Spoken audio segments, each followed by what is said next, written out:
test driving an early JK Wrangler. Not sure what year, but it's had a lot of upgrades. I think this was a sport.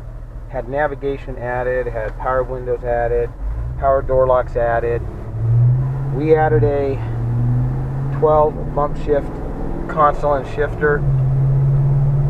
And this was a two-wheel drive JK that we are converting into a four-wheel drive JK. So these JKs are pretty versatile. You can pretty much make them any way you want. If you're going to do a full custom build with axles and sway bar disconnects, coilovers, there's no reason to buy a Rubicon. Buying a Rubicon and ripping all that stuff out is just wasting money. Go for a Sport or a Sahara or an X and build it up the way you want. Rubicons sell for more in the marketplace, and so do the Saharas. So guys ask me all the time, what makes the best candidate for a JK? Any of them. Buy a JK that fits your needs. If a stock Rubicon will work for you, get a stock Rubicon. I've had a stock Rubicon since 2009, and it's all I need.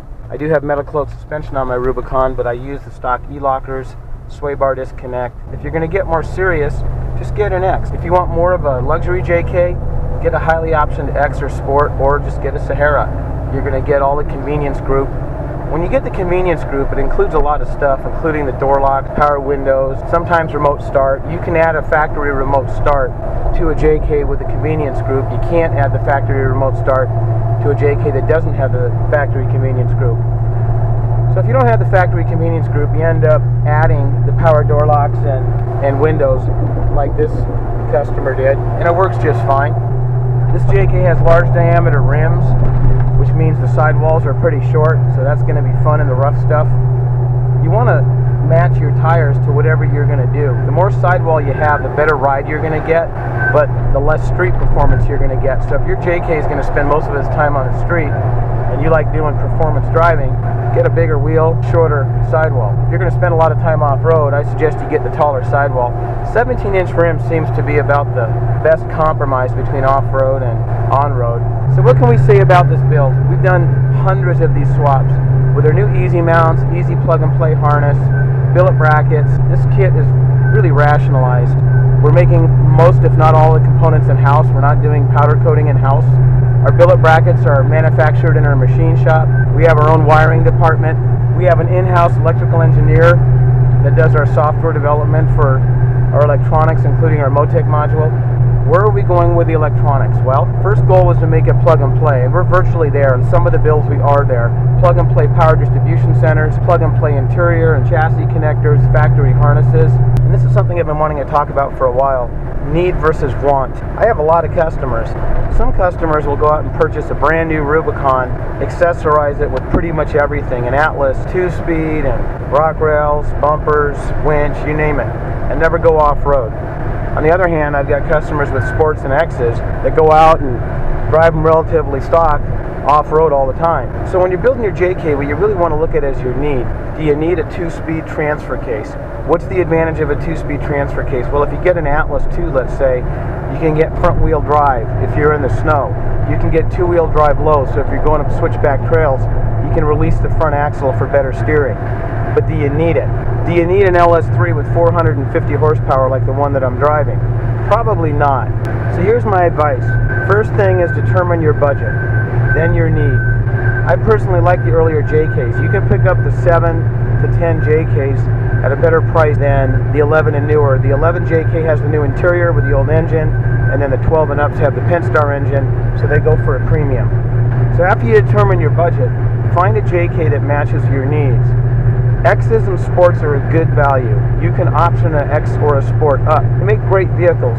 You can pick them up for a lot less money than a Rubicon or a Sahara. If a Rubicon is going to get the job done for you, if you want the E-lockers, the Dana 44s, the unlocking sway bar, the heavy-duty suspension, go for it. Put the LS in it and you're done. If you want a street JK that's going to be a little more comfortable and have all the convenience stuff standard, go for a Sahara. But what you don't want to do is go out and buy more than you need. And I see this all the time. Same thing holds true for accessories. If you get an off-road catalog for Jeeps, don't just buy stuff that you're not going to use. Now, if you're a mall crawler and you want to add chrome rims or rock rails, whatever, for looks, you can do that. But I see too many guys spend too much money on off-road accessories that they're never going to use. I have customers with winches, synthetic winches and bumpers that have never been used once in years. and they never even go off-road. So that's just a waste of money, and you're hauling a lot of weight around for no reason. I do like aluminum armor versus metal armor. Now, if you're going to wheel really hard, the steel is going to hold up better. But if you're just going to occasionally wheel and you don't wheel too hard, the aluminum holds up well. It does cost more, but you're hauling a lot less weight around. So my advice is buy a JK that meets your needs and then accessorize it for your needs. I would say the majority of my customers drive mostly on the street and then occasionally off-road. Sometimes they off-road pretty hard. We're going to be offering a package in the future that's going to be a complete package. Not only the LS conversion, but suspension and accessories that are most common. What's most common? Well, you need ground clearance. If you look at this mountain range here, that's Mount Charleston, and to get over that mountain range, you can go over the Rocky Gap, Potato Ridge, and you need some ground clearance. If you don't have ground clearance, you're going to be scraping the skid plates, bashing axle, the differentials. So first thing you want to do is upsize your tires. What size tires do you get? Up to 35-inch tires perform really well on the street. They're relatively light compared to the larger tires. They're basically DOT, light truck, or passenger car rated tire. And if you can get away with 35s, that's great. You're hauling a lot less weight, turning a lot less weight, braking a lot less weight. You're going to get better mileage and better performance. Some trails will be easier with 37s. And I will say, when I go off-road and I'm running on 38s or 40s or even 42s, ride's a lot better. Larger circumference of the tire, smoother the ride's going to be. Of course, you want to air down too. Traditionally, I don't air down on my test drives because I'm trying to beat the Jeep up, but you want to do that off-road. You don't want to beat your Jeep up. So tire size is one of the most critical factors to determine in your build. If you can get away with 35s, do it. If you want 37s or 40s for look, think twice about that. If you want 37s or 40s for function, go for it.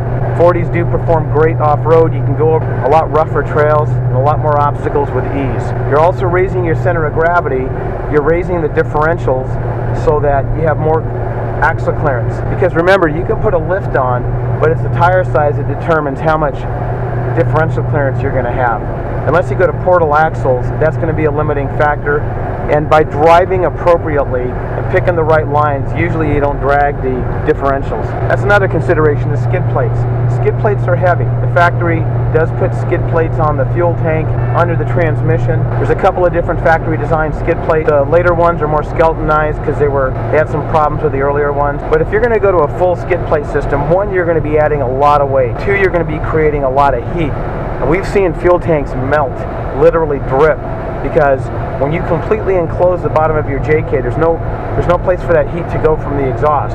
And that's not just on V8s. We've seen it happen on the 3.8s also, and the 3.6s. So think about skid plates hard. If you need a full belly skid plate, go for it. Try to do it logically and ventilate it. Also wrap the exhaust pipes so you're not trapping that heat. When it comes to armor, of course that's based on need, but it's also based on aesthetics. A lot of guys want a SWAT look. A lot of guys want armor they can go out and bash, or they can roll their Jeep over on the side and the armor survives. That type of armor is going to require back plates and a lot of weight. It's going to be steel, and you're going to be hauling that around wherever you go. The other approach is to go the minimalist approach. You can go with plastic fenders or even modified stock fenders. Jeep calls it sacrificial armor. If you have a plastic fender, you rip it off, you replace it. If you bash steel armor and it's strong enough, you'll be fine. But if you bash it and it's not strong enough, you're going to probably do body damage. If you're going to do light wheeling and you have no intention of beating your JK up, aluminum armor works fine, or even plastic. If you got suspension with a lot of travel, get some high-line fenders so you can use that travel. Metal cloak suspensions that I'm running in the shop have so much travel that we end up adding 3-4 inches of bump stops to keep them from hitting the fenders. So it doesn't really do you any good if you've got suspension that can articulate if you can't use that travel. There are so many bumpers and winches for the JK. Get whatever works for you. If you're going to need a winch, get a winch. Here's my advice. Sink the winch. Get it below the grill. Get a bumper that will sink that winch down. There's cheap bumpers that you can buy that are made in China that weigh a ton. There's lightweight aluminum bumpers made here in the States that are excellent quality. So determine your need. If you're going to go out and wheel hard and you know you're going to need a winch, get a winch. If you don't need a winch, don't get a winch. One of the biggest mistakes my customers make is they have a flat bumper that's not sunk and they put a winch on it, sometimes a worn power plant, and the winch literally sticks up to the top of the grill. Engine doesn't get a lot of breathing that way. So whatever winch you decide to go with, I do like the synthetic rope lightweight winches Because the way I look at it is if I'm going to be driving around with a winch, in most cases you don't need to go nuts and get a hydraulic winch that can pull 20,000 pounds. An 8 or 9,000 pound winch is well worth it. Like everything else in the JK, tire carriers come in all shapes and sizes.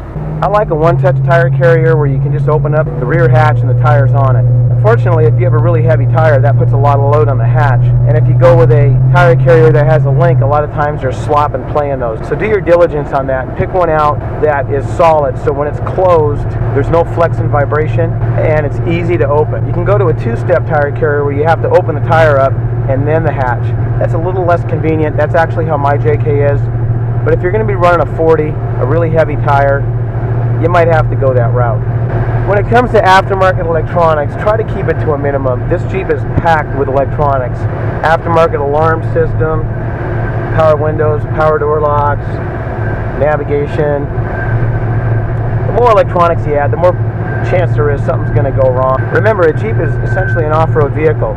Yes, we're driving them on road, but if you want to go off-road, you don't need to be carrying a stereo shop with you. You want to keep it as simple as possible. As predicted, this tire and wheel combination are not the best riding off-road.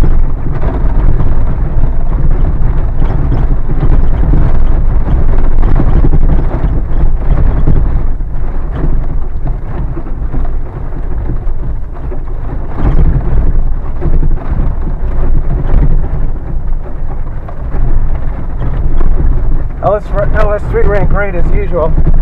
Tap shift is great on these trails. You can pretty much select any gear you want. Because this Jeep rides so rough, let's bring it down a gear. So we're going to bring our tap shift mode in. You can see we're in first, second. Let's bring it into third. So what's going to happen is I've just bumped it up to third. It's going to limit my top gear to third. It'll downshift, but it won't upshift. If I wanted to make that fourth, I could bump it up one more. But third feels just about right for this trail right now.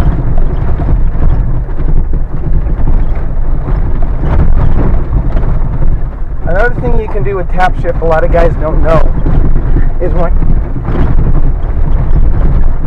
when you're at a stop, you can put it in the tap shift mode and bump it up to whatever gear you want to be your maximum gear. So if you want fourth to be your maximum gear, bump it over 4 times. The indicator will show fourth, and that's going to set your maximum gear. At any time, you can upshift or downshift above or below fourth, and it will override that. If you have a 6-liter like an L96, usually the heavy-duty truck tunes will allow you to launch in second. So if you put it into second gear at a stop, you'll be launching in second.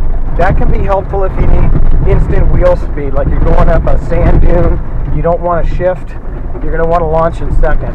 6L80 is a very versatile transmission.